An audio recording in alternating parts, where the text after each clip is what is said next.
Pressure. Okay, now let's talk about depression. Case history one. A 43-year-old woman had been suffering from depression for several years. This was very apparent as soon as she started talking. She looked very distressed and in mental anguish and frequently burst into tears. She had suffered from the breakup of her relationship and she felt very depressed. She also felt confused about her life aims both in her work and in relationships. It was very obvious that she had very low self-esteem and harbored suicidal thoughts. During the first interview, she mentioned only her depression and the shock following the breakup of her relationship. A week after the first interview, I got an email from her. In it, she described how she was sexually abused when she was 10 years old for 9 months by her teacher. To keep her quiet, he told her that she was evil, that she had made him do that to her, and she would never amount to anything except a prostitute or similar. He also told her that she was stupid. He coerced her not to say anything, threatening that if she did, people would know what she was, that is, an evil, twisted, stupid slut who deserved to be abused. On her 16th birthday, she was still a virgin and wanted to remain so. She was raped by her boyfriend. She had been struggling with this for the past 32 years. She went to university to prove to herself that she was not stupid, but she said that she was still now struggling with feeling unworthy. She put herself down all the time and blamed herself constantly. Her boyfriend of 11 years left her for a younger woman, telling her that there was no one else and that it was all her fault.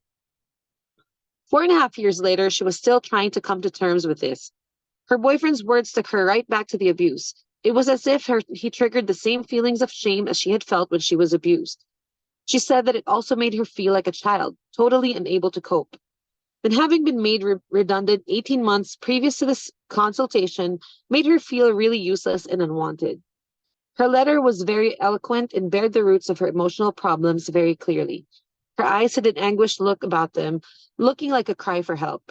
Her periods were regular, but she bled for 9 days and suffered from her premenstrual tension from soon after ovulation.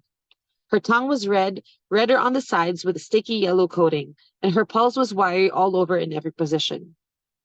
The diagnosis, obviously, was a sexual abuse suffered when she was 10, wounded her emotionally in a very deep way. It caused her to have deep feelings of worthlessness and shame. And the cruel behavior of her boyfriend resonated with those feelings from the age of 10 and triggered her depression. Emotional stress had caused chi stagnation. This is evidenced by the tongue and pulse, both of which play a very important role in the diagnosis. Judging from the tongue and pulse, this patient was indicating a full condition. The redder color of the sides of the tongue, the wiry pulse, and the premenstrual tension indicated liver chi stagnation as the main pathology. However, the redness of the tongue clearly indicates the stagnant chi has given rise to heat. As for the emotional etiology, I feel that it would be wrong to attribute it to anger simply because there's liver chi stagnation. I personally feel that the liver is affected by other emotions too. In her case, shame, frustration, and feeling of worthlessness.